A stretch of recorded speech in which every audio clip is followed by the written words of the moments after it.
everyone, I'm trying a new format here. Rather than kind of pretending to just be starting the conversation when I hit record, I'll just add an intro and outro when editing. Let's see how that goes. As always, when I remember to, I'm starting out with a random pet fact or exciting story.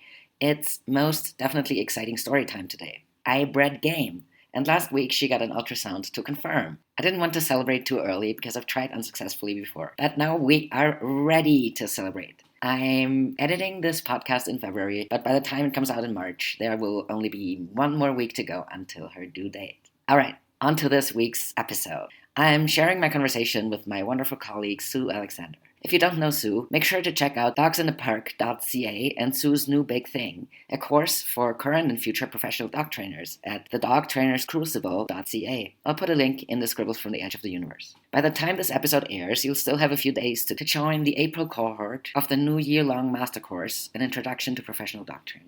Before we jump in, let me put a few disclaimers here. If you don't want to hear about hunting animals, skip the part of our conversation between 5.5 to 15 minutes. If you don't want to hear about a prong collar being used to achieve a particular life quality related dog training goal fast, skip minutes 19 to 30. If you'd rather not hear my radical perspective on reproductive rights, I'm obviously pro-choice, but very radically so. And if you don't want to hear Sue talk about a fetus dying in utero, skip minutes 35 to 45. And finally, there's talk about suicide between minutes 45 and 47. This really is the perfect cheerful episode to start your Tuesday morning. If you don't want to hear any of the above, skip today's episode and tune in for the next one. I'm pretty sure the second half of our conversation was more lighthearted.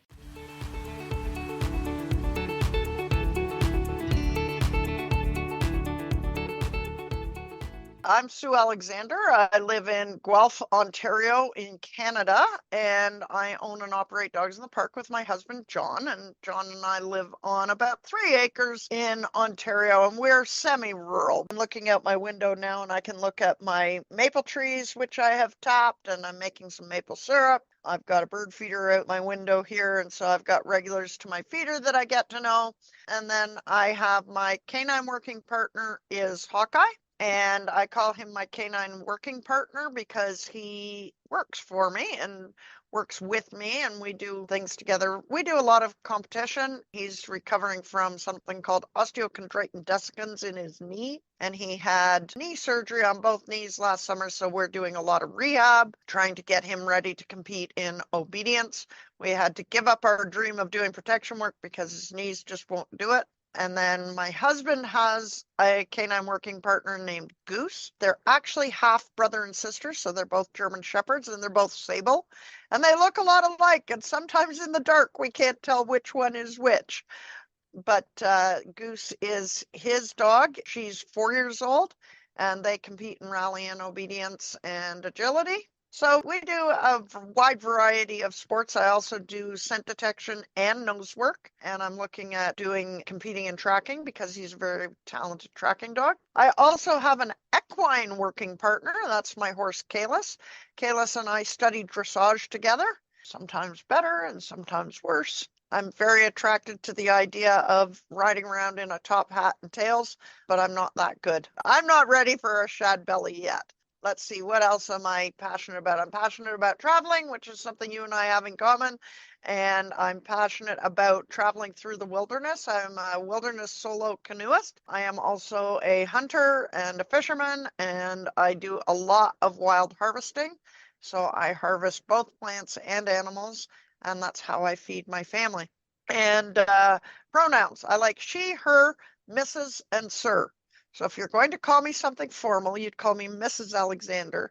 But if you were going to address me because you didn't know me, my preference is sir.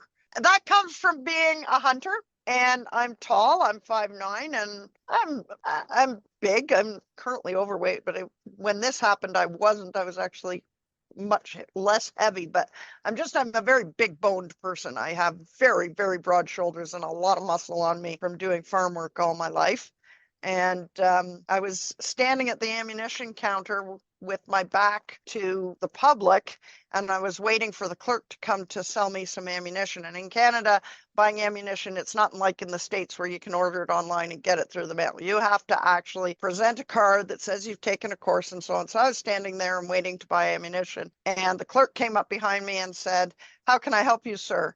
and I liked it. I thought this is the best. And I don't know why I liked it, and I don't really examine why I like it, but yeah, I'm she, her, Mrs. Sir. But they don't give you enough room for that on the form. So then they call me Ms., and I feel like I've got somebody talking with bees in their nose. And so I'm a Mrs. So that's that. Love it, and love the background story too. Yeah, it's one of those things. But speaking of hunting, I'm really curious. I know that you're a hunter and a canoeist. Where does that passion come from? How did you get started in that? I wasn't raised in a hunting family. I dated a guy who was a hunter, and hunting was a huge part of his life. And he took me hunting, and then I took the course to get my license, and then I didn't register my license. I took the course at the time to get it was called something different then, but now it's called the possession and acquisition license. And I let that lapse. It was like 20 years where I didn't do any of that. It was about 8 years ago, maybe 7 or 8 years ago. And I thought it's time to do this and to really sort of pursue it. I remembered how much I really liked being one with the entire ecosystem and being an active part of it. Being predatory is something that I think a lot of people don't understand what it is to be predatory. And so when they have a dog who's predatory, they say, oh, this is terrible, terrible, terrible. He killed a bunny, or he killed a chipmunk, or he's chasing squirrels all the time, or he's running deer. I can tell you it is the biggest dopamine rush you will ever, ever, ever get. And I think for some people who are unfamiliar with what that feels like, I think that it can be truly frightening because that dopamine rush is bigger than any other dopamine rush I have ever had. And believe me, I chase dopamine like crazy. The reward chemicals, they're just so exciting. Yeah. I think with hunting, because there is that it's not a fast game. And it's something that a lot of people don't understand about hunting is that for humans as predators, there are times when we chase the prey, but for the very most part, we actually hunt very much like cats. We study the animal that we are going to hunt, and we learn about that animal, and we track it and we get to know it. We get to know the land that we're on, and we get to know what is happening with that animal. Then we sit. And if you think about how a cat will sit waiting for the mouse or the bird to come by, that's how we hunt, is we sit. I love ground hunting, but I also sometimes hunt from a tree stand. You sit and you have to be very, very, very still.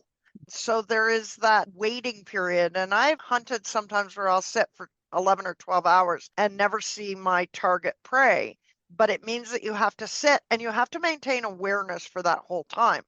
So Yeah. if you think about, that whole thing in a video game that we know gives people dopamine rushes, they have to explore an area and get to know it, and then they have to wait for something to happen. And maybe they're waiting for a particular target to come along on their screen, and oh, that's not the target. So you get your hope up and you start to spike towards, oh, we're building some dopamine. It's going to be really, really exciting, but it's not the right one. And then we get our hope up again, and it's not the right one.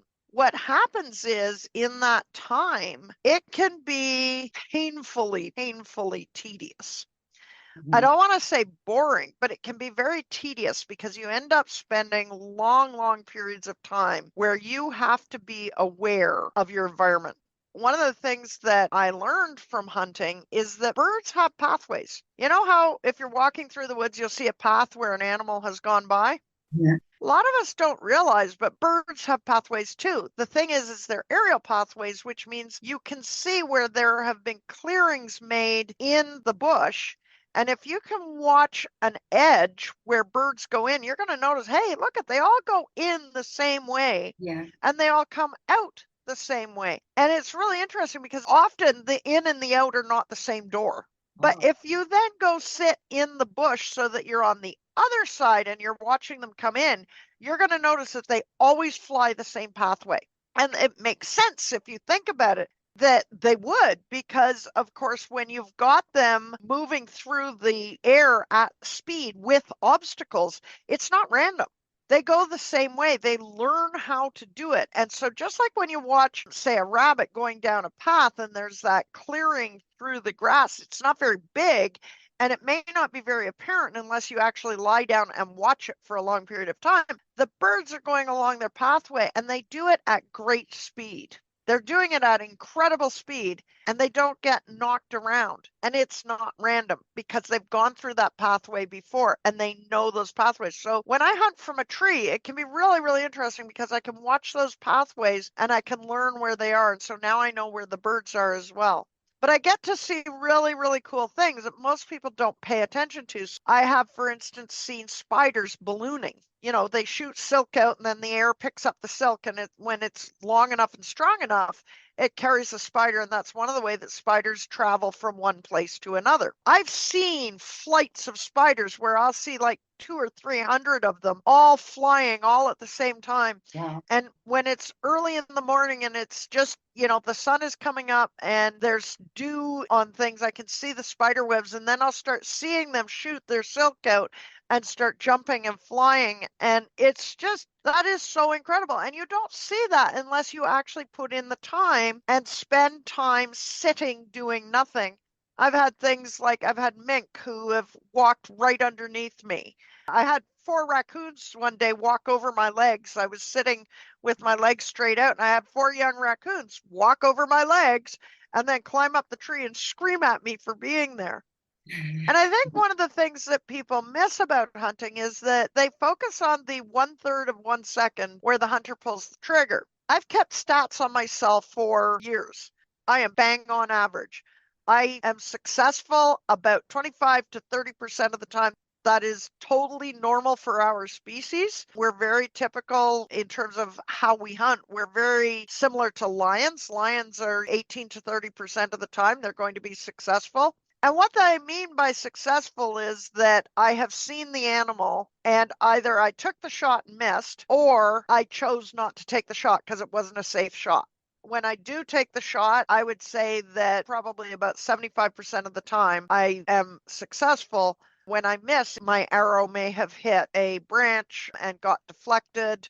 Or in the case of deer, there's something called string jump where they hear the string on your crossbow or bow. They hear it, and so they jump out of the way of the arrow because it's so fast. Wow. Yeah, it's not my whole life. I do things other than hunt. A lot of people listening may not be terribly comfortable with hunting. I wasn't always this comfortable with hunting, and I wasn't always as comfortable talking about hunting. But I think it is a huge part of our history over the millennia. And some of us still reach back to that. And for some of us, that's very, very important. And for many, many of us who do hunt, we feel that it makes us part of the ecosystem. I've talked to people who have said things to me that I think are particularly unkind. They'll say things like, oh, well, if you really loved animals, you wouldn't eat them. And I think about that and I think, okay, does that say that you really don't love carrots? Does that say that you don't have respect for your cabbage and your corn and your soy? And are you saying then that you don't respect what you eat? We've got to really think about what we're thinking about, how we're thinking about it, which is kind of how you and I got talking, thinking about what we're thinking about and thinking about how we're thinking about what we're thinking about. And I think when we say, if you really loved animals, you wouldn't eat them. What I want to say is I love animals so much and I spend so much time just being with them in a way that most people don't, that it would be hard to argue that I don't care for them because I do habitat restoration. I contribute to conservation projects and programming. I used to be an outdoor educator, so I talk a lot about the bush and about how those ecosystems work and how do we fit within them. And I think that it's really important to understand that each of us has to make our own way. To judge I don't love animals because I choose to eat them, I think that is short-sighted and it isn't digging deeper into why I do what I do and how I do what I do. Yeah, that's such a good example. Because a lot of these remarks and other remarks too that fall into a similar category are just virtue signaling. Yeah, Because if you superficially look at them, it makes you sound like you're quote unquote the good guy, right? yeah, The moment you start digging deeper, you're like, that doesn't actually mean anything, or this person can't possibly have actually thought about that statement before. yeah, yeah. Absolutely. And every time I talk about hunting on a podcast, somebody sends me an email or something that tells me that I just don't understand. And I say, well, maybe I don't understand from your point of view. If you would like to share your point of view to me, I'm willing to listen. But if we're going to have a conversation, we have to do it without judgment of what my actions are.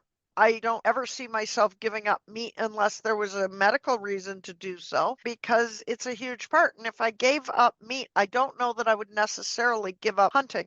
And people sort of shake their head at that. But through the pandemic, I fed 40 other people because of my ability to hunt, but also because I am on the police list and I harvest roadkills. And if I didn't harvest them, that meat would go to one of two places. Either the coyotes and other scavengers would try and pick it up off the road and they would get hit on the road, leading to further loss of life, or it would go to landfill. And what a waste of a beautiful carcass. Now, most of what I hunt is deer. I also hunt migratory waterfowl, so ducks and geese, but most of what I hunt is deer. I still have meat in my freezer that if somebody said to me, I need food, like somebody around the turn of the year at the holiday season posted on Facebook and they said, my family is in need. And if you can help us, I would be grateful because I would like to give my kids a good holiday season. So I called them up and contacted them, and I was able to give them a whole lot of meat because meat is what I have. And what a lot of people don't think about when you are in a state of food insecurity is that protein is the most expensive thing that you can buy. Yeah. If I can take that off your grocery list, why wouldn't I? As long as that's something you're going to eat. It's no good if you're going to not eat it because that's not respectful to the animals that I harvest. Yeah, no, I totally agree. And I love that sense of community you're also bringing to your hunting. Yeah. One of the core parts of who and what I am is community. And I have a lot of different communities. I have a dog training community. I have the hunting community. I have the canoeing and camping community. I have my maple syrup community. I have all the people who want to be part of my maple syrup community. So, yeah, different communities. And that's something that's very, very important to me. It is, and it's beautiful also because personally, I feel like I'm also part of different communities and they contain very different kinds of people. Yeah. I really enjoy connecting with different kinds of people because I learn so much from everyone. Oh, yeah. That's very different from being locked into your own echo chamber where you only have that one resonating message that everyone repeats to each other. Well, and I think that's, if I could say, how did you and I come together? It was through the discussion Yeah. in the dog training world and how they are conflicting and why that might not be necessary. Yeah, that makes me think of when I wrote you a while ago, you had posted the question on Facebook, why do we not use aversives? Most of the time I just scroll past everyone's posts, but sometimes something sticks with me and I have an opinion on that and I want to share it. And I Oh, respond. I know. I know. I am so like that.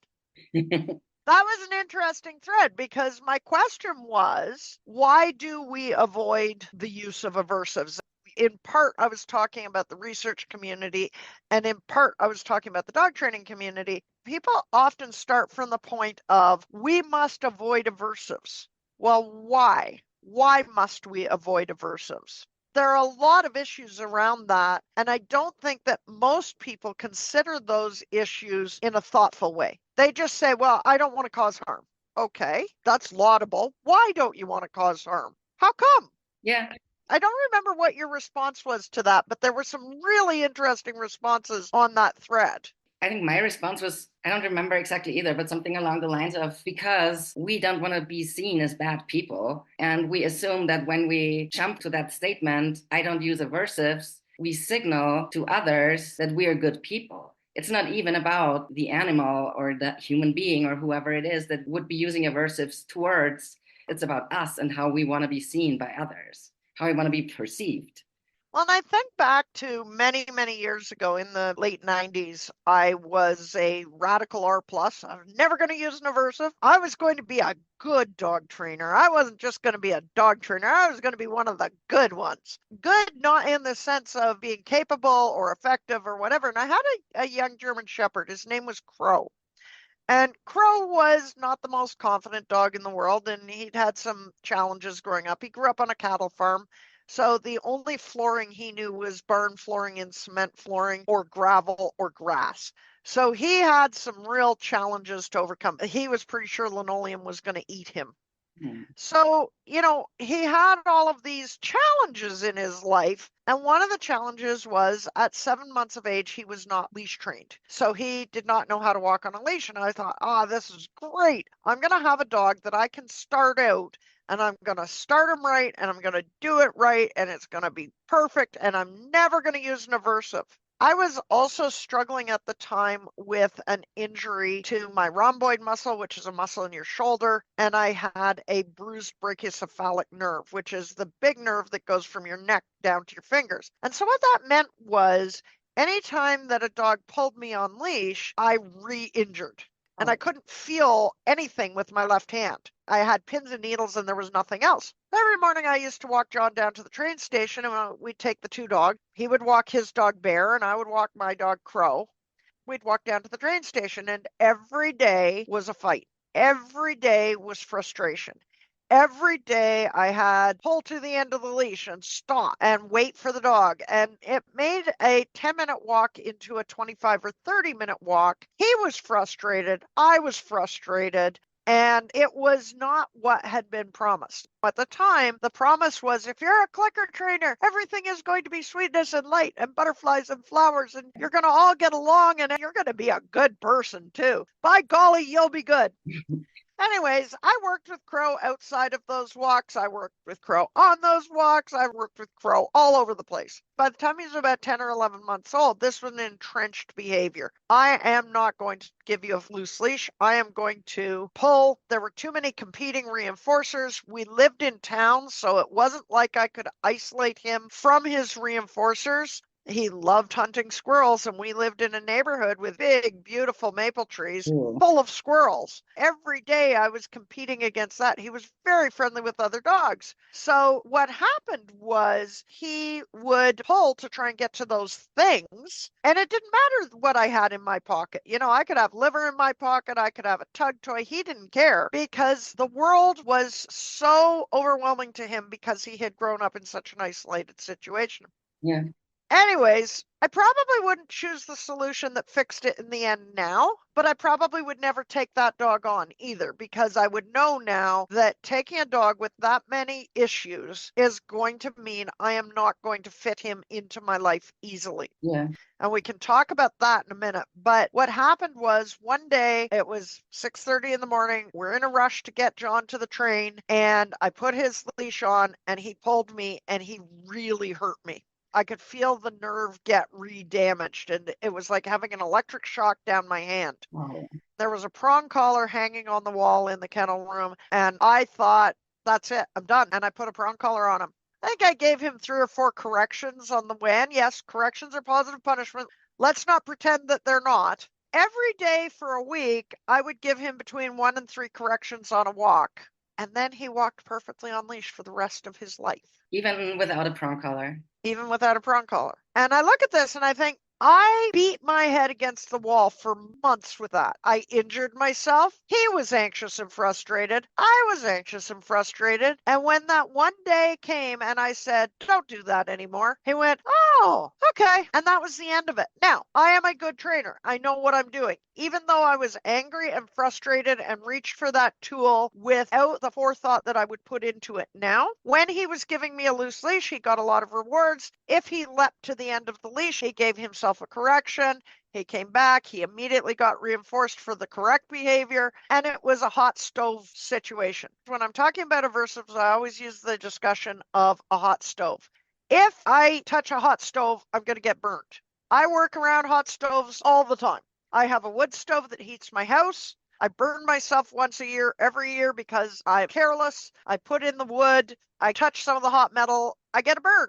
I have an electric stove that I cook things on. I made an omelet last night. I'm not afraid of my stove, but I've been burned by a stove, and I know that if I touch the burner, even if it's an accident, it's going to hurt. And later today, I'm going to boil maple sap to make maple syrup. I'm going to use a big propane burner in my front yard. And I know that if I touch the hot metal, I'm going to get burned and it's going to hurt. That's it. That's all we got to do. We don't have to be any more upset about it than that. When we're looking at this, there are people who are going to say, well, Sue, you were a bad trainer when it came to Crow. And I've got people who would say to me, oh, yeah, but I could help Crow learn to leash walk using positive reinforcement only. And I say, okay, but why? Why do we want to do that? I had months of it and I wasn't a bad trainer. I'm a better trainer now, and I probably would use a method that would be more positive reinforcement based. I'm better at teaching leash manners now.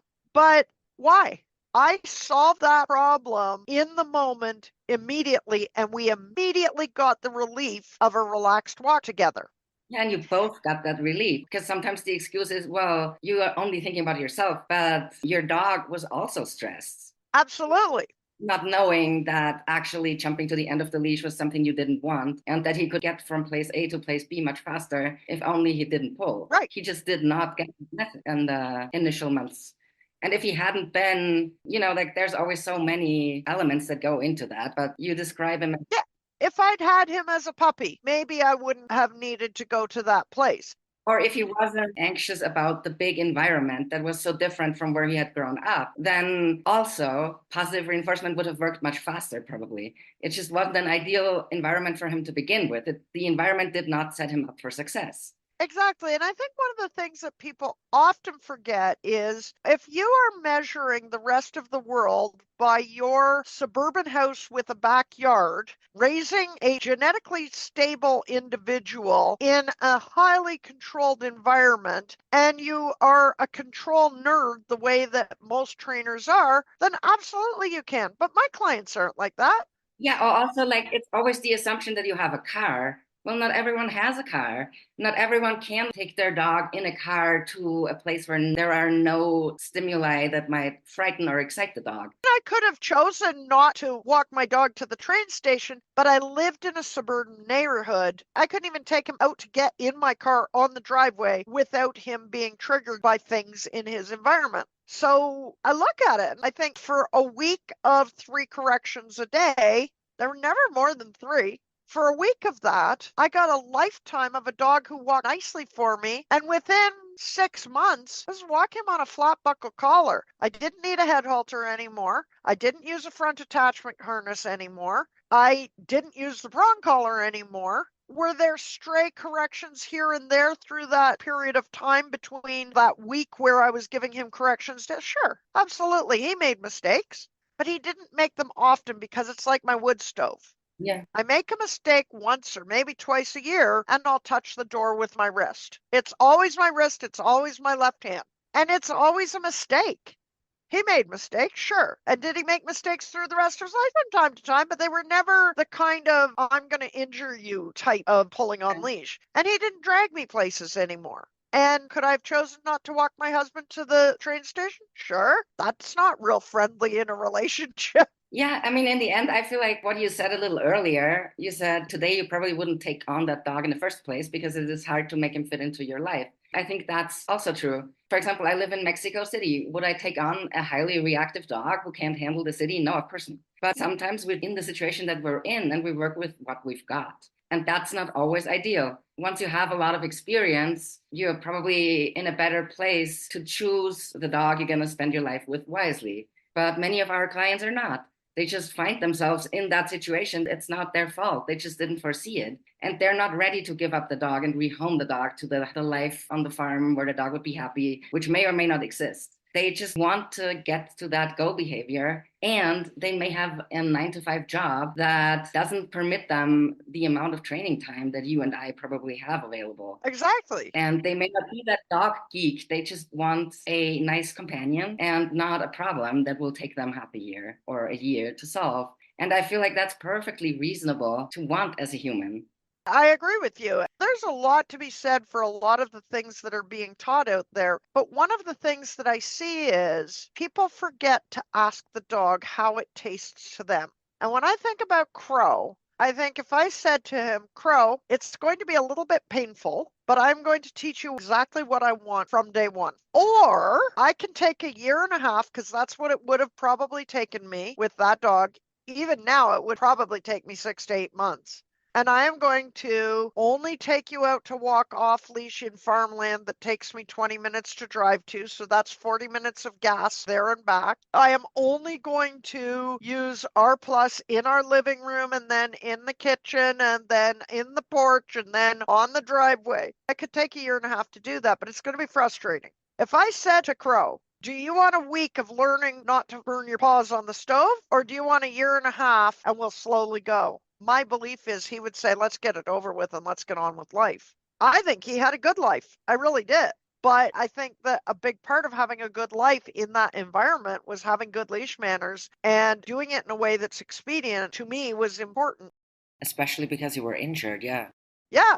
I think that a lot of people forget that in order to use an R plus method to overcome a behavior that we need to decrease, we need to use protocols that are things like differential reinforcement of alternate behaviors, differential reinforcement of other behaviors, differential reinforcement of incompatible behaviors. And when I think of the problems that a lot of my clients have, so things like counter surfing, okay, the dog jumps up and grabs stuff off the counter. If you live in a house with 6 children under the age of 15, Yeah. and you have to make sandwiches for lunch every morning for 6 kids, and you have to get those 6 kids off to school and keep the puppy entertained, I don't know anybody of my clients who would not turn around and say to the dog, knock it off, I don't want to do that anymore. And I think what a lot of people do is when they talk about aversives, they want to talk about the big guns. They want to talk about shock collars. And they don't want to just talk about the low level of shock that we might use. They want to talk about the highest level of shock that we might use. So they say, oh, well, I've seen video of dogs being shocked and shocked and shocked and shocked, and they're miserable. And I think, okay, but I've also seen videos of R plus trainers who are just standing there and reinforcing everything. They're not reinforcing thoughtfully. And if that was my only example that I used to support using positive reinforcement, nobody would do it. Exactly, yeah. And I think that often the DRO and DRI and DRA protocols are confusing to owners. They are often difficult to implement. And I think that often they create frustration because you have to wait for extinction of the unwanted behavior. And what that means is you have to let the dog make the behavior and get the wrong answer over and over and over again.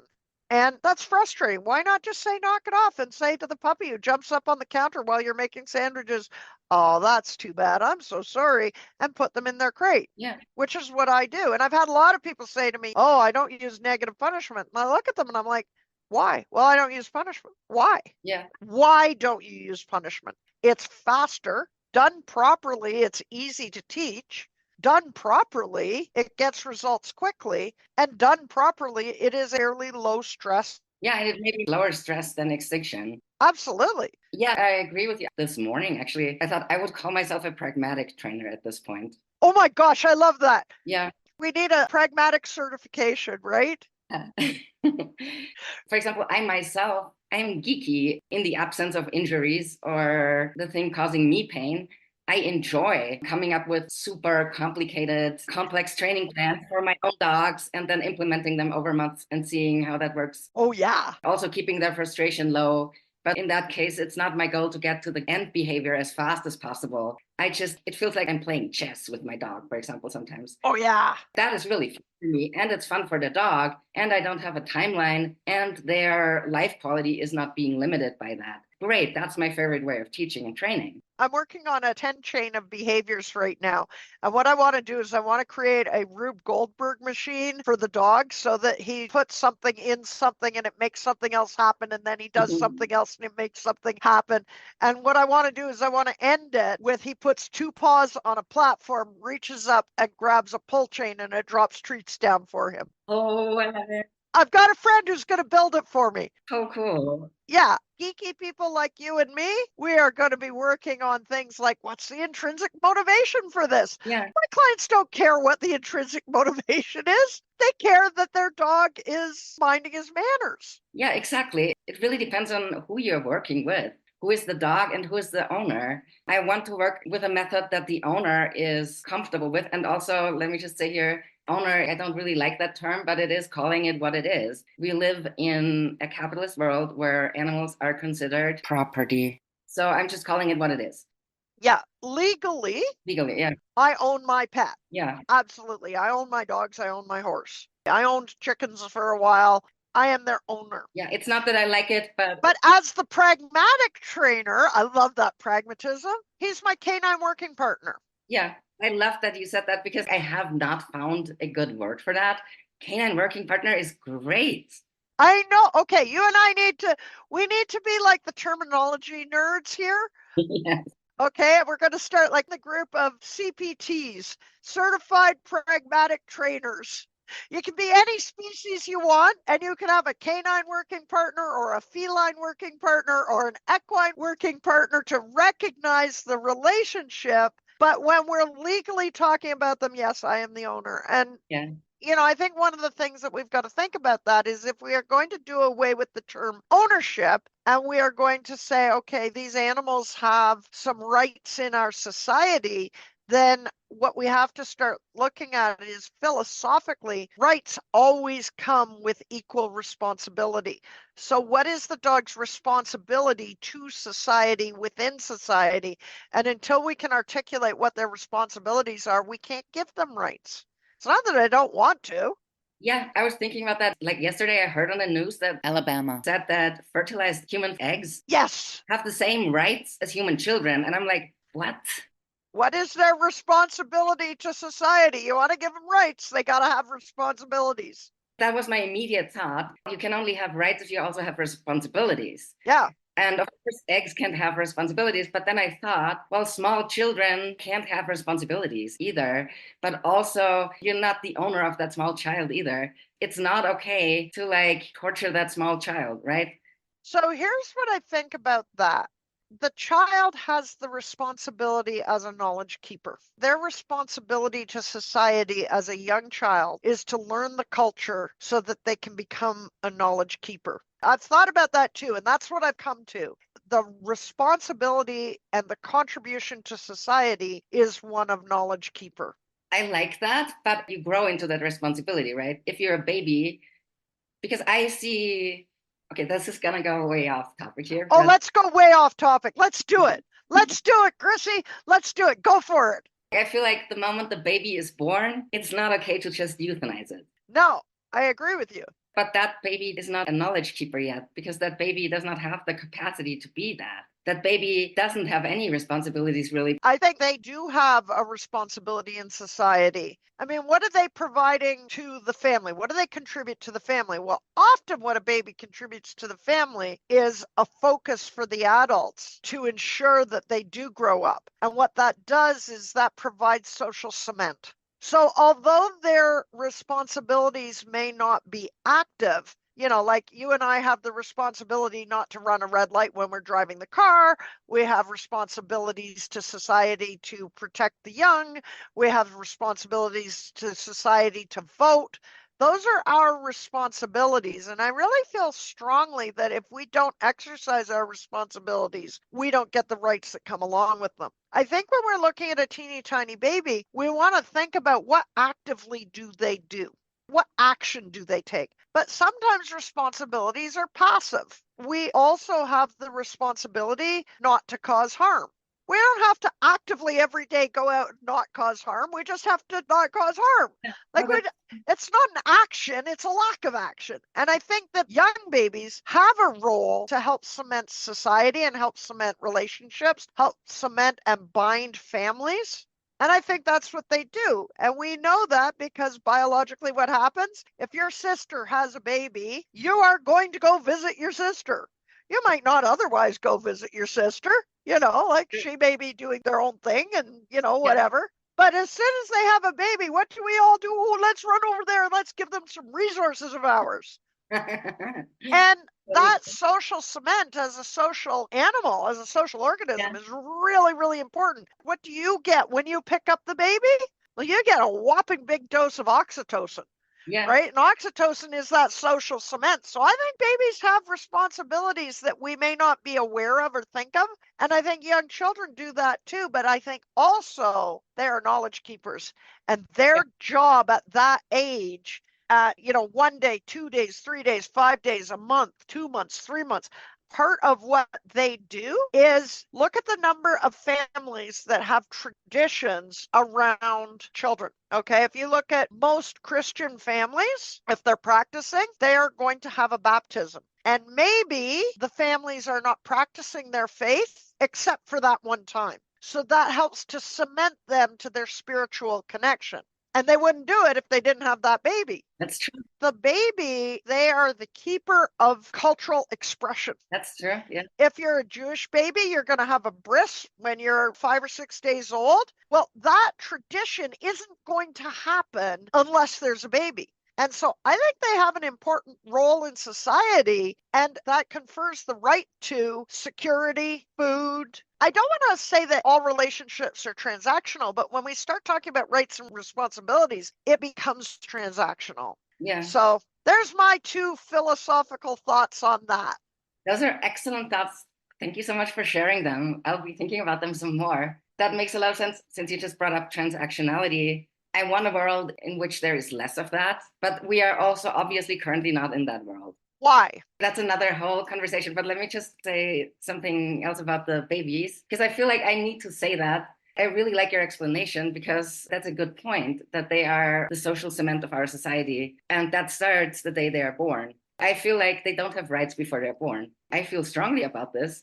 I feel as long as a baby is in someone else's body, the person whose body it is has the rights to determine what happens in their own body. I agree. And if I had to draw an arbitrary line, I would draw that line at birth. But that's just me. Yeah, I'm not sure about that, but I am absolutely with you that the mother who's carrying the child needs to have the ultimate control over her body and the body within her. But she should not be allowed to self-harm either. When we look at late-term abortions, okay, I had a friend who had a 7-month abortion because the fetus had died in utero, and basically internally, it's not exactly what happened, but it was rotting because it was dead. Yeah. There was no blood going to it. So she had a 7-month-old fetus. Yeah. They had options for what to do in order to abort it. The safest option was not a pleasant option. The safest option was a vaginal birth. They would induce her to have that baby, but it would be horribly unpleasant for her because she would have to give birth and go through all of the hormonal changes that happen to a mother giving birth to a dead fetus. Yeah. There were less safe alternatives like a cesarean section, but because of what was going on with her body, that wasn't terribly safe for her. So one of the things that I think about is if you have a live fetus and it's a 7.5-month-old fetus and it's live and it's healthy and she wants this baby gone, that's actually not going to be good for her either. It would be very, very, very unhealthy for her from a physical perspective to abort the fetus at that age. So I think that it gets really, really tricky. And I think, man, well, this is a good Thursday morning dilemma. Talk about being on the horns of a dilemma on that one, because I think it's her right to do it. And I think that it's not her right to do it. I would apply an informed consent model here.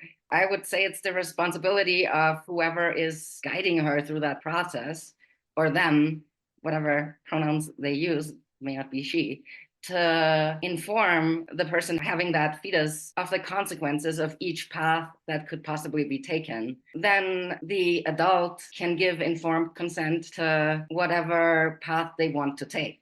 Can I play devil's advocate? Yeah, of course. Oh, good. You know what I love about this, Chrissy? We can disagree. We can have different opinions. Oh, yeah.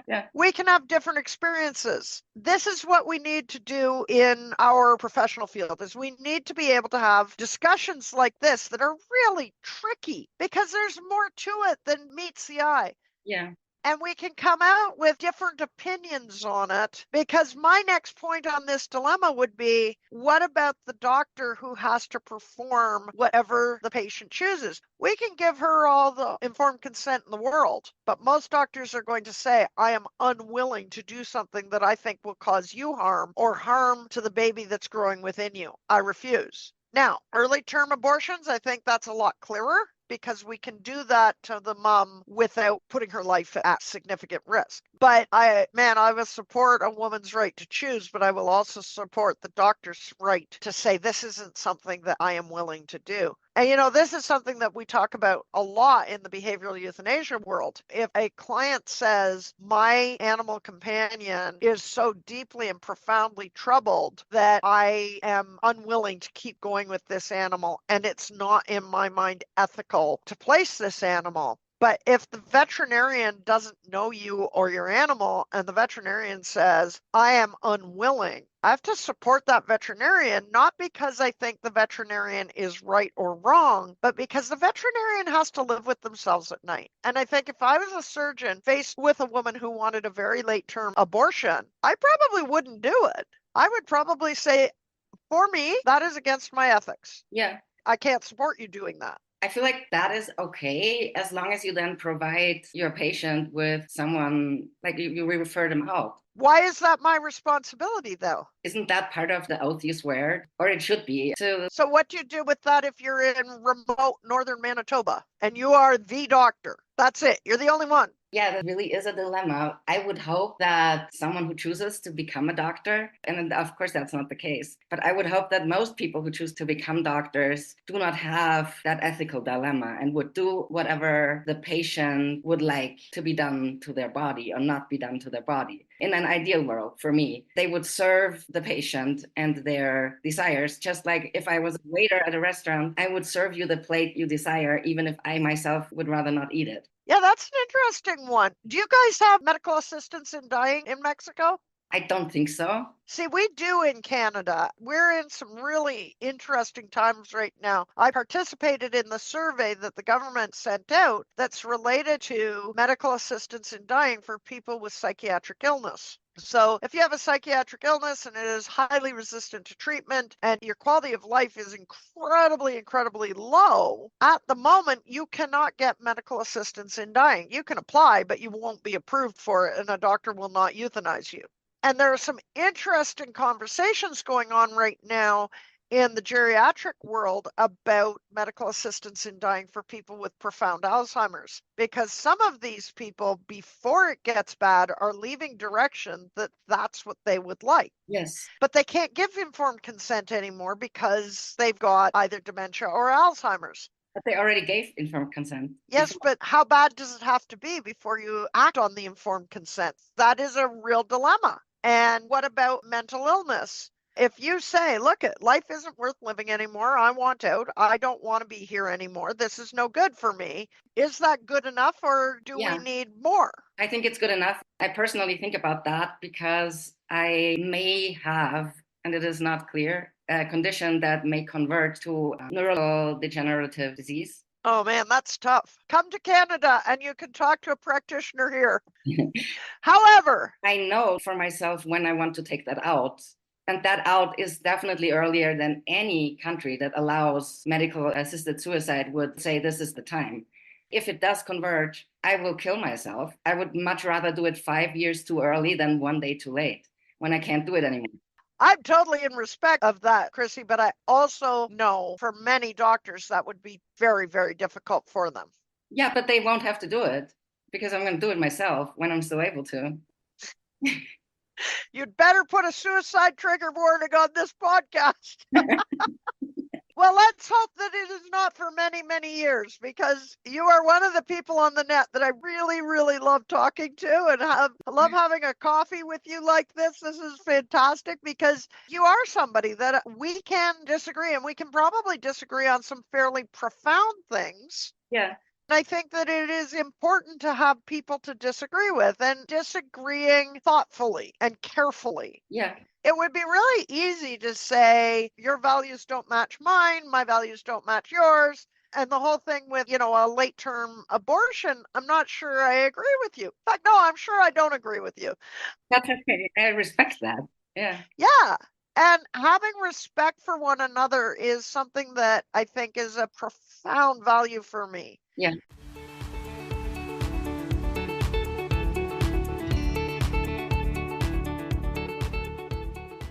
Our conversation went on for another hour, but I decided to cut it here because I'm such a slow audio editor. Part 2 will be out next month. I just want to add some thoughts I had as I was editing and reflecting on this part. We didn't get into the transactional world and Sue's question why I don't like it, but I'd like to add something about the abortion dilemma or the physician's dilemma that I think is profoundly linked to the fact that we live in a largely transactional world. Rights and responsibilities, these two sides of a coin, are one of the hallmarks of transactional cultures. We looked at the frozen eggs, or maybe it's frozen embryos in Alabama, through the lens of the language that was used by that Supreme Court ruling, and then we continued our discussion from that perspective of rights and responsibilities. That inevitably leads to dilemmas like the one Sue and I ran into in our conversation. A different way to look at the world at large, and if you want frozen embryos or eggs or whatever the Alabama Supreme Court wants to look at, is through the lens of justice. Here's a heads up. I'm not a doctor of philosophy, and I do not know if I'm using the word justice correctly or wrong here. There could be an entire episode about this, and I'd want to do some research up front. But let's just say, without having really investigated these paradigms among the ones we can use to look at individuals and groups of human and non-human animals, the land we are the stewards of, etc., are the framework of rights/responsibilities and the framework of justice. These are two fundamentally different ways of seeing the world. The rights/responsibilities paradigm is inherently transactional, and it is one of the pillars of our present capitalist society. Justice is different in the sense that it doesn't have to be transactional at all. It can be radical. It can zoom in on an individual or zoom out on all of humanity. It can look at the present moment, it can take the past into consideration, or it can take the future into consideration. It can look at social contexts or not.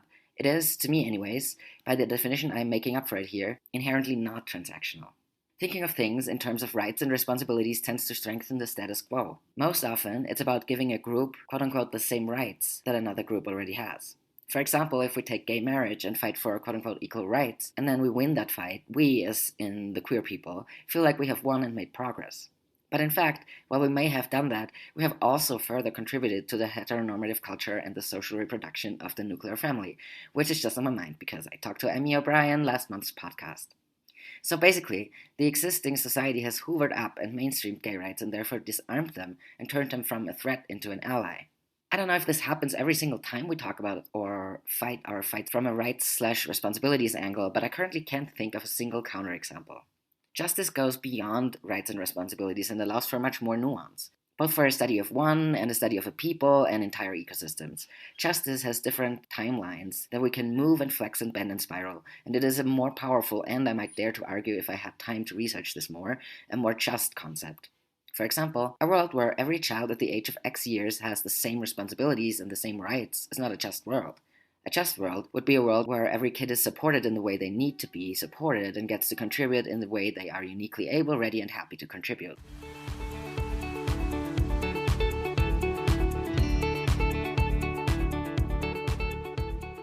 Alright, that's it for today. Tune back in next time for part 2 of my conversation with Sue. Happy training!